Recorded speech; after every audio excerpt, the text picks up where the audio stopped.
네, 한 주간 잘 지내셨습니까? 우리 앞뒤 좌우분들 보면서 한번 같이 인사하면 좋겠습니다. 하나님이 당신에게 복 주시길 바랍니다. 우리 그렇게 인사할까요? 하나님이 당신에게 복 주시길 바랍니다. 우리 서로를 위해서 그렇게 축복하는 성도들 되었으면 좋겠습니다. 오늘 정교인 야유 예배 있습니다. 그래서 1시에 식사를 시작하는데요.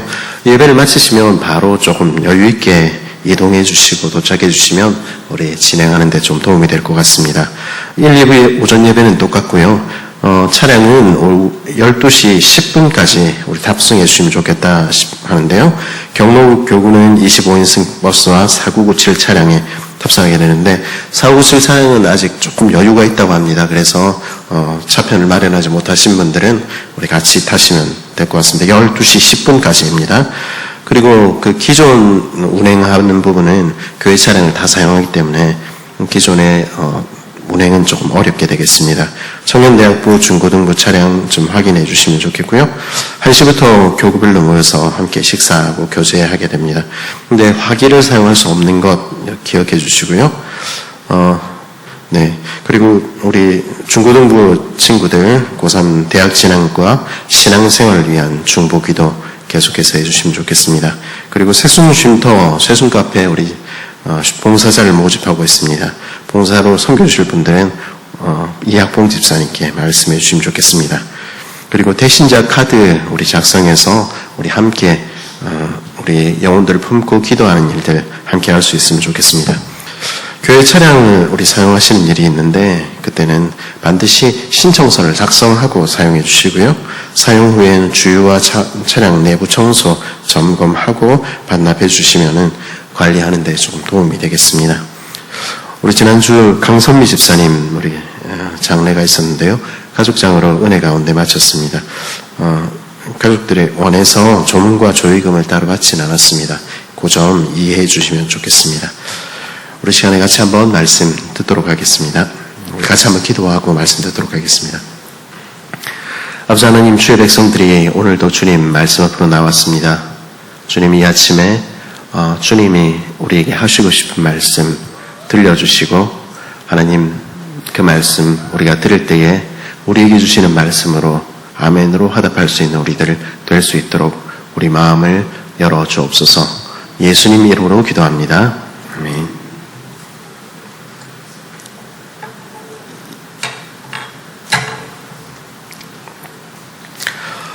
그리스도 예수 안에 사랑하는 새순가족 여러분, 17세기 영국 시인이었던 존 라일리가 했다고 하는 유명한 격언이 있습니다.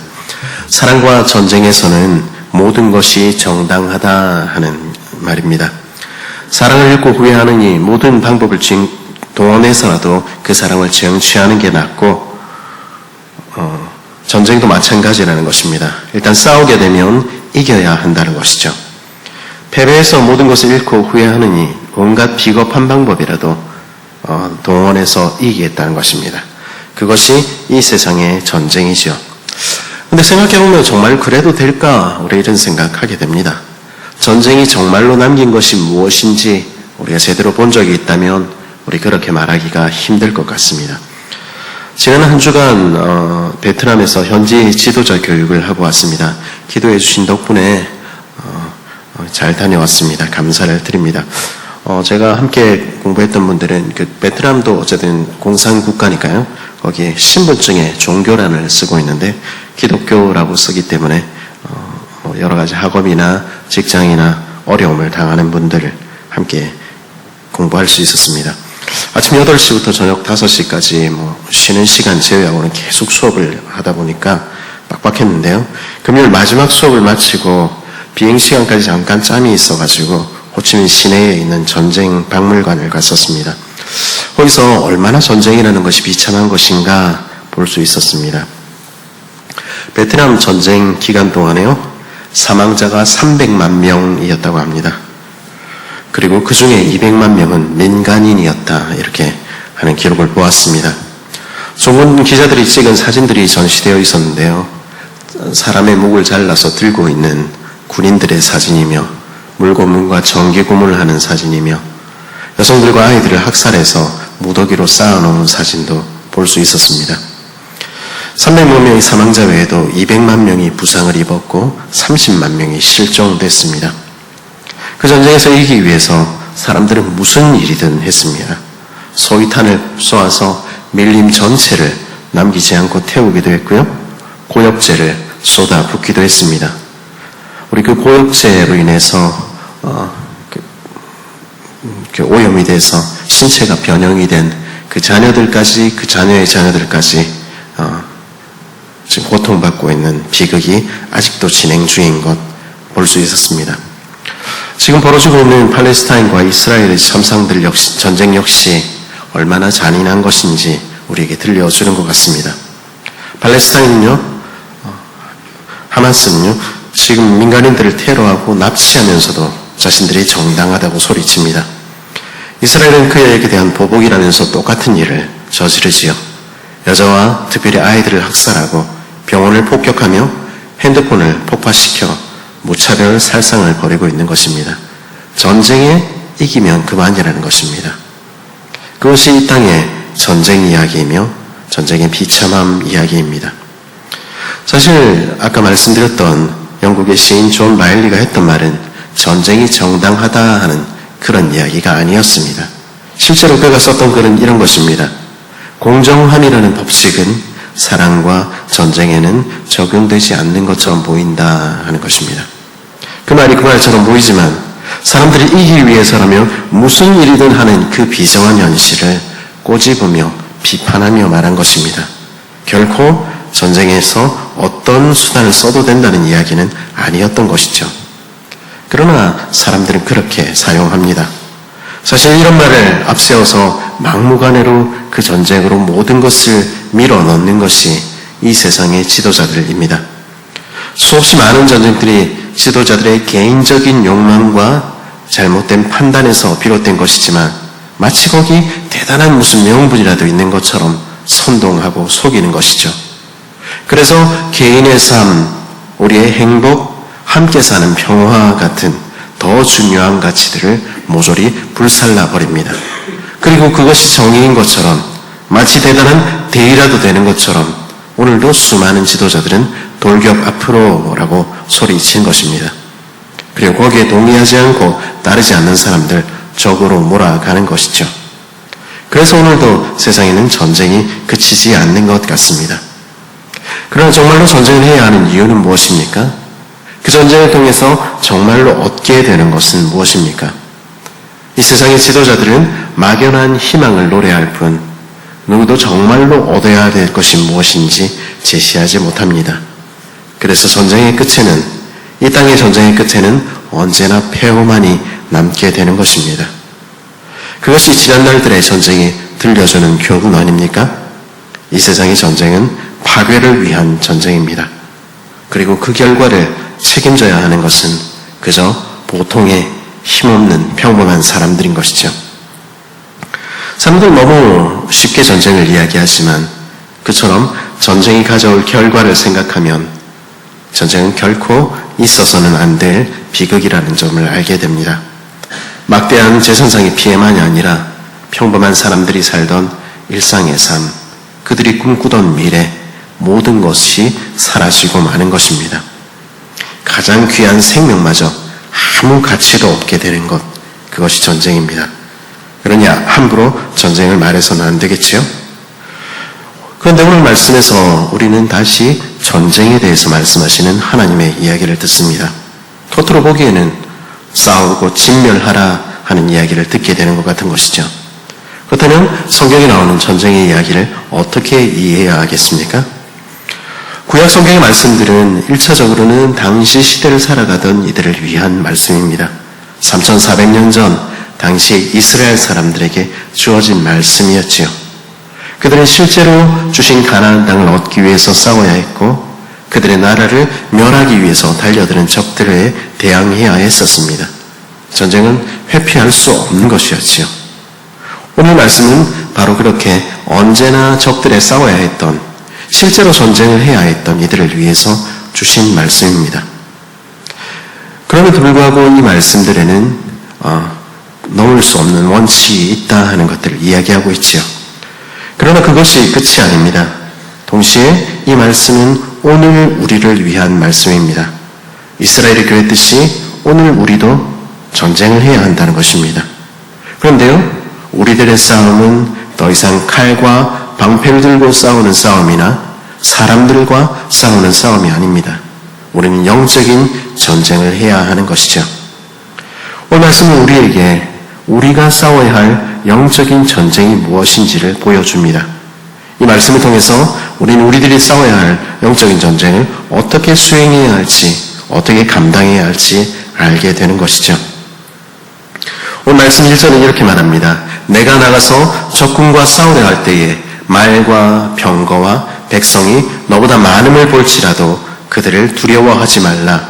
애굽 땅에서 너를 인도하여 내신 내 하나님 여호와께서 너와 함께 하시느니라. 전쟁에 나갈 때 두려워하지 말라 이렇게 이야기합니다. 그런데 두려워하니까 두려워하지 말라고 이야기하겠죠? 그럼 왜 두려워합니까? 지금 눈앞에 보이는 것은 적군의 말과 적군의 병거와 적의 백성이 우리보다 더 많은 것을 보기 때문입니다. 다른 말로 그들 우리와 싸우는 세상이 더 커 보이기 때문입니다. 사실 당장의 가나안 정복 전쟁에서는요, 이스라엘은 말과 병거와 싸우지 않았습니다. 가나안 작은 도시 국가들의 국력으로서는 그것을 감당할 수 없었던 것이죠. 그런데 오늘 말씀에서는 왜 말과 병거 이야기를 합니까? 그는 이 말씀이 단지 눈에 보이는 가나안 정복 전쟁에 대해서만 말하고 있지 않다는 점을 말해주는 것이죠. 그것보다는 이 세상에서 우리가 살아갈 때, 이 세상에서 우리가 우리의 전쟁을 감당해야 할 때, 우리가 도무지 감당할 수 없을 것 같은, 그래서 보기만 해도 주눅드는 그런 대적을 만났을 때 어떻게 해야 하는가, 그 이야기를 하는 것처럼 보입니다. 말과 병거는요, 고대 세계에서 제국만이 가지고 있었던 제국 군대의 자랑이었습니다. 말 타보신 분들 많이 쓰시겠지만요, 말 타면 이게 생각보다 높다는 것을 알게 됩니다. 우리 제주도 조랑말만 타도 그런 느낌이 드는데 아라비아와 애굽의 키가 큰 준마들은 훨씬 더 했겠지요. 더군다나 말을 가까이서 보면 얘네 덩치가 장난이 아닙니다. 그럼 큰 말이 이끄는 병거와 전차 위에서 던지는 창은 그야말로 두려움의 상징이었지요. 인간적으로 볼 때 이스라엘이 갖지 못한 말과 이스라엘이 갖지 못한 병거, 그리고 그것이 상징하는 제국은 이스라엘을 심히 위축시키고 심한 열등감을 가져오는 것들입니다. 그래서 그것들을 볼 때 그들은 두려워할 수밖에 없었다 하는 것입니다. 오늘 우리에게는 어떻습니까? 우리에게는 우리를 작게 만들고 우리에게 어떤 열등감을 불러일으키는 것들은 없습니까? 저는 서울의 그 목동이라는 데서 중학교와 고등학교를 다녔습니다. 강남 8학군은 몰라도 다른 곳은 지지 않는다는 7학군, 대치동보다 학원이 많다는 그곳에서 저는 살았습니다. 저를 제외하고 반의 모든 다른 친구들은 학원을 이곳저곳 다니는 그런 동네였지요. 그래도 괜찮았습니다. 제가 학원 다니는 아이들보다 내가 낫다, 이런 비뚤어진 자존심이 있었기 때문입니다. 근데 그게 안 될 때가 있었습니다. 음악 실기 시간에 제가 하모니카 열심히 삑삑거리며 불고 있는데 다른 아이들은 피아노를 막 치고 바이올린이며 플룻이며 기타를 막 연주하고 있을 때 이게 좀 쪼리는 느낌을 받게 됐습니다. 심지어 전자기타의 키보드며 드럼까지 연습해서 중학생들이 점심에 강당에서 무한궤도에 그대에게 막 공연하고 있는데 나는 뭐지? 이런 생각 들었습니다. 그 길로 저도 부모님께 나도 피아노 배우고 싶어요, 이렇게 이야기했던 적이 있습니다. 그 뒤에도 그런 열등감들을 가지게 만드는 계기들은 있었습니다. 나는 영어 쓰고 읽는 것도 참 버거운데 독일어와 프랑스어를 줄줄이 하고 라틴어와 히브리어와 헬라어를 자유롭게 하는 사람들 볼 때 주눅이 들지 않을 수 없는 것입니다.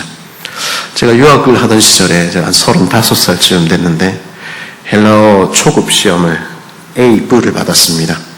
근데 그런 저에게 8개국어를 할 줄 알던 25살짜리 쬐끄만 강사가 와서 제 어깨를 두드리며 말했습니다. 난 네가 너무 자랑스럽다. 저는 제가 조금도 자랑스럽지 않았습니다. 제게는 갖지 못한 것을 모두 가진 그 10살이나 어린 강사가 너무 커 보였기 때문입니다. 그처럼 우리는 우리가 갖지 못한 것들을 부러워합니다. 그것이 없어서 나는 작아 보이지요. 여러분을 위축되게 만드는 것들, 여러분을 작게 만드는 것들은 무엇입니까? 누군가는 자유롭게 여행할 수 있는 경제적이고 시간적인 여유를 부러워하기도 할 것입니다. 누구는 근사한 아파트에 사는 것을 부러워하기도 할 것입니다. 나도 결혼을 준비하는데 남들의 결혼은 너무 화려해 보일 때, 같이 신혼생활을 시작하는데 그 사람들이 시작하는 신혼생활은 너무 풍성해 보일 때, 똑같이 취업을 준비하는데 남들에게는 훨씬 더 많은 기회가 돌아가는 것 같을 때 우리는 주눅이 들곤 하는 것입니다. 우리보다 커 보이는 세상이 너무 커 보이는 것이죠. 그러나 이스라엘은 이런 우리의 매일의 싸움에서 두려워하지 말라는, 주눅들지 말고 열등감을 갖지 말라는 명령을 받게 됩니다. 어떻게 그들은 두려워하지 않을 수 있었겠습니까? 어떻게 우리는 위축되지 않을 수 있겠습니까? 사실 이스라엘은 이미 그런 말과 병거를 가진 강대한 제국을 물리친 적이 있었습니다. 그들을 사로잡고 있던 그 강대한 제국 애굽에서 구원받았던 그때 그들은 내가 여호와를 찬송하리니 그는 높고 영화로우시며 말과 그 탄자를 바다에 던지셨음이로다 노래하기도 했던 것입니다.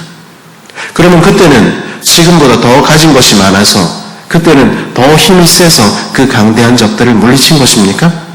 그렇지 않습니다. 그들이 그때 승리했던 이유는 오직 하나, 여호와께서 우리와 함께 하셨기 때문입니다. 그리고 성경은 그 하나님은 오늘도 말씀하시는 것입니다. 내가 오늘도 너와 함께 있지 않니? 말씀하시는 것입니다. 많은 다른 것들이 내게는 없을지 모르지만, 많은 결여된 것들이 우리를 주눅들게 할지 모르지만, 그러나 여전히 우리 손에 있는 것, 변함없이 우리가 들고 있는 것, 있는 것입니다. 그것은 무엇입니까? 그것은 하나님입니다. 하나님께서 우리와 함께 하시는 것입니다. 우리는요, 세상보다 더 많은 것을 소유해서, 더 많은 힘을 키워서, 더 많은 재물을 쌓아서 세상을 이기는 것이 아닙니다. 그렇게 되면 우리가 세상을 이기는 것입니까? 그것을 더 갖기 위해서 달리는 것이, 그래서 우리가 세상을 이기는 것입니까? 그렇지 않습니다. 만약 그렇다면 우리는 오히려 세상과 동일해지는 것이죠. 그러나 그 모든 것이 있으나 없으나 우리가 가진 가장 귀한 것이 무엇인지 알 때, 우리와 함께 하시는 주님으로 인해서 당당할 수 있을 때 우리는 세상을 이기는 것입니다. 지난날 세상을 두렵게 떨게 만들었던, 흔히 성경에서 용이라고 비교되는 그 애굽을 물리치신 하나님, 하늘을 동원하시고 땅을 동원하시고 자연을 동원하셔서 애굽의 수많은 신들과 군대를 물리치시고 그 백성들을 구원하셨던 하나님, 그 하나님은 여전히 그 백성인 우리와 함께 하시는 것입니다. 그분이 우리 편이라면 세상을 두려워할 이유가 없는 것입니다. 그렇다면 문제는 무엇입니까? 우리가 싸워야 할 싸움은 어떤 것입니까? 그것은 우리가 지금 이 순간에 하나님만 의지할 수 있는가 하는 것입니다. 마음에 겁내고 두려워하고 떠는 대신에, 그들로 말미암아 놀라는 대신에 하나님을 의지하여 담대히 앞으로 나아갈 수 있을 것인가 하는 것입니다. 내가 만나는 전쟁의 순간들에, 내가 위축되고 두려운 그 순간에 여전히 나와 함께 하시는 하나님을 붙들고 믿을 수 있는가 하는 싸움이 우리가 싸우는 싸움입니다. 그 하나님 때문에 당당할 수 있는가 하는 싸움, 그것이 우리가 싸우는 영적인 전쟁의 가장 중요한 부분인 것이죠. 오늘 말씀 8절 9절은 이 싸움에 임하는 우리의 모습에 대해서 이렇게 말합니다. 책임자들은 또 백성들에게 말하여 이르기를, 두려워서 마음이 허약한 자가 있느냐? 그는 집으로 돌아갈지니 그 형제들의 마음도 그의 마음과 같이 낙심될까 하노라 하고, 백성들에게 이르기를 마친 후에 군대 지휘관들을 세워 무리를 거느리게 할지니라. 이런 말씀을 들을 때 우리는 그런 생각을 하기도 합니다. 마음이 연약하다고 집에 돌아가는 것이 말이 되나? 그렇게 다 돌려보내고 나면 어떻게 싸우지? 누군들 전쟁에 나가고 싶어서 싸우나? 다들 다 같이 희생을 해야지. 그래서 서로의 사정을, 서로의 생각을 살피는 대신에 억지로 헌신하게 하고 억지로 봉사하게 할 때도 있습니다. 억지로 전쟁으로 내몰 때도 있는 것이죠. 그래서 생긴 부작용들이 얼마나 많은지 우리는 보고 있는 것입니다. 오늘 우리의 교회의 모습을 보십시오. 교회마다 우리 청년들, 우리 30, 40대 만나면은 너무 지쳤다 하는 이야기를 수도 없이 듣게 되는 것입니다. 교회 전체가 낙심해 있기도 한 것입니다. 그래도 어쩔 수 없지 않느냐고, 그래도 더 헌신해야 하지 않느냐고 그러면서 억지로 우리 싸우고 있을 때도 많이 있습니다. 그것은요, 어떤 면에서는 인간적인 생각에서 나온 것처럼 보이기도 합니다. 숫자가 많지 않으면 전쟁에 이길 수 없다고 생각하는 것은 아닐까 하는 것이죠. 전쟁을 위해서는 강한 말과 병거가 많은 수의 군대가 있어야 한다고 주장하는 것과 다르지 않지 않을까 하는 생각하게 되는 것입니다. 우리 주장을 관철하기 위해서는, 이 땅에 하나님의 뜻을 이루기 위해서는, 교회가 제대로 운영되기 위해서는 그래도 사람이 필요하고 새가 필요하다는 것입니다. 그러니 강제로라도 그 자리를 지키고 봉사하도록 해야 한다 생각하는 것이죠. 그리고 그렇게 하지 않은 사람들을 볼 때 그 사람의 사정을 듣기도 전에 저래서는 안 돼 비판하기도 하는 것입니다. 그럼 오늘 말씀은 뭐라고 이야기합니까? 하나님 나라의 전쟁은 그렇게 하는 거 아니라는 것입니다. 하나님 나라의 전쟁은요, 하나님께서 하시는 것입니다.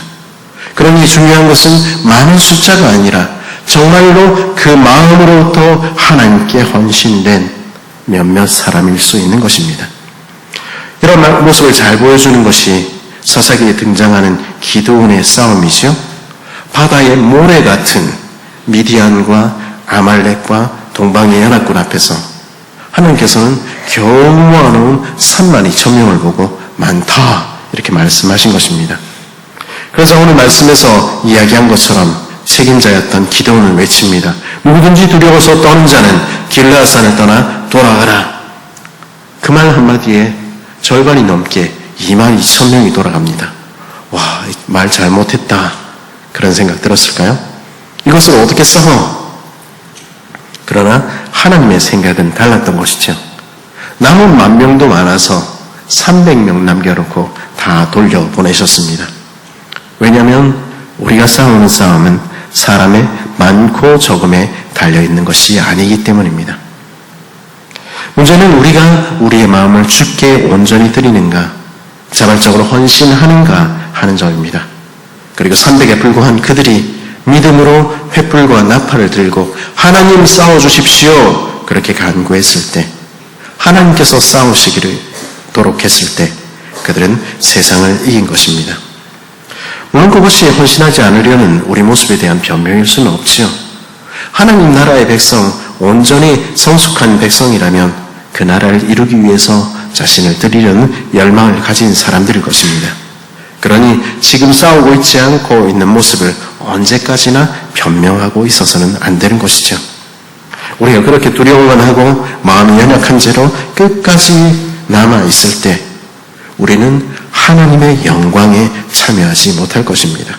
그리고 우리는 후회하게 되겠지요.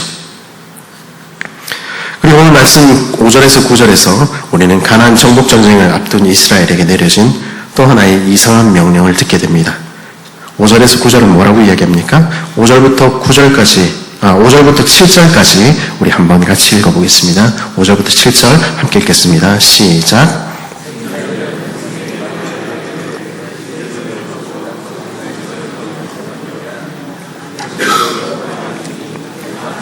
등식인 낙성식을 행할까 하노라. 포도로는 만들고 그 과실을 먹지 못한 자가 있느냐? 그는 집으로 돌아갈지니 전사하면 타인이 그 과실을 먹을까 하노라. 여자와 약혼하고 그와 결혼하지 못한 자가 있느냐? 그는 집으로 돌아갈지니 전사하면 타인이 그를 데려갈까 하노라. 사람을 다 끌어모아도 부족할 텐데 새 집 지은 사람 돌려보내고 새 포도원 만든 사람 돌려보내고 새로 결혼한 사람 돌려보내고 그렇게 하라는 것입니다. 이 땅에서는 그렇게 전쟁하지 않습니다. 이 땅의 지도자들은 흔히 개인의 행복과 안녕 같은 것은 전체를 위해서, 대의를 위해서 희생되어야 한다 말하는 것이죠. 그러나 하나님은 그렇게 말씀하시지 않으시는 것입니다. 너는 무엇을 위해서 싸우고 있으며 왜 싸우고 있는지 기억하라는 것입니다. 이스라엘은 왜 전쟁을 하고 있습니까? 지금 그들이 싸우는 전쟁의 목적은 무엇입니까? 그들이 싸운 싸움은 하나님께서 약속하신 선물과 축복을 지키기 위한 싸움입니다. 그런데 그 전쟁하느라고 그것 누리지 못하게 된다면 그거는 앞뒤가 바뀐 것입니다. 하나님은요, 그 자녀인 우리에게 복 주시는 하나님입니다. 하나님께서 주신 우리 삶의 행복은요, 기업의 축복은요, 그 자체로 가치가 있는 것입니다. 그것은 결코 그저 희생되어도 좋은 것이 아닌 것이죠. 이 말씀은 더 의미 있는 일을 위해서라며, 교회를 위해서라며, 우리의 매일의 삶을 희생해도 좋다고 말하는 소위 지도자들의 말을 다시 생각하도록 만드는 것입니다. 우리는 무엇을 위해서 싸우는지 살펴보아야 하는 것입니다. 교회일 뿐 아니라 하나님을 사랑하고 이웃을 사랑하며 내 가족을 돌보는 우리의 일상의 모든 삶 역시 그 자체로 의미가 있습니다. 그것을 아름답게 살아내는 것도 우리가 싸우는 영적인 전쟁의 일부라는 것이죠.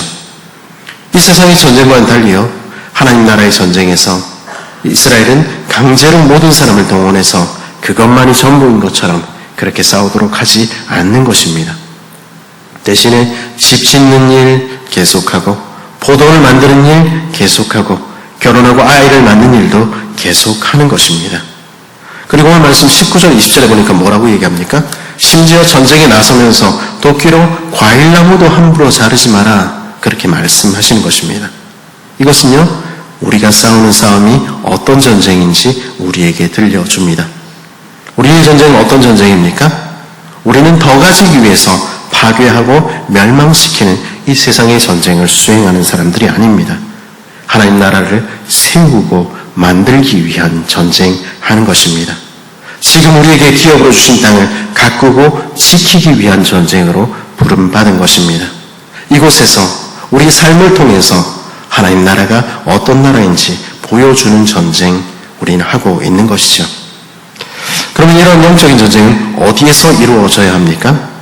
사실 오늘 본문은 싸움터를 두 가지로 나누어서 설명합니다. 한 가지는 멀리 있는 성읍들과의 전쟁입니다.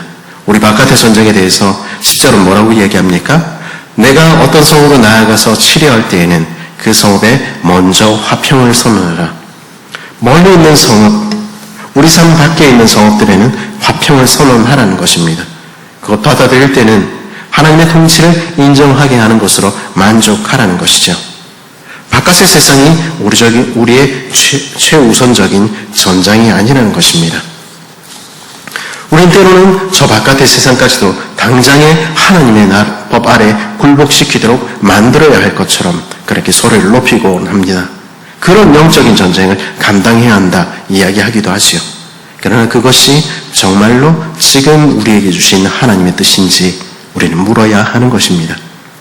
온 세상 나라는 한날 주와 그리스도의 나라가 될 것입니다. 그 일을 위해서 기도하고 우리의 노력을 드려야 합니다. 그러나 지금 이곳에서 하나님이 우리에게 원하시는 것이 무엇인지 우리는 물어보아야 하는 것입니다.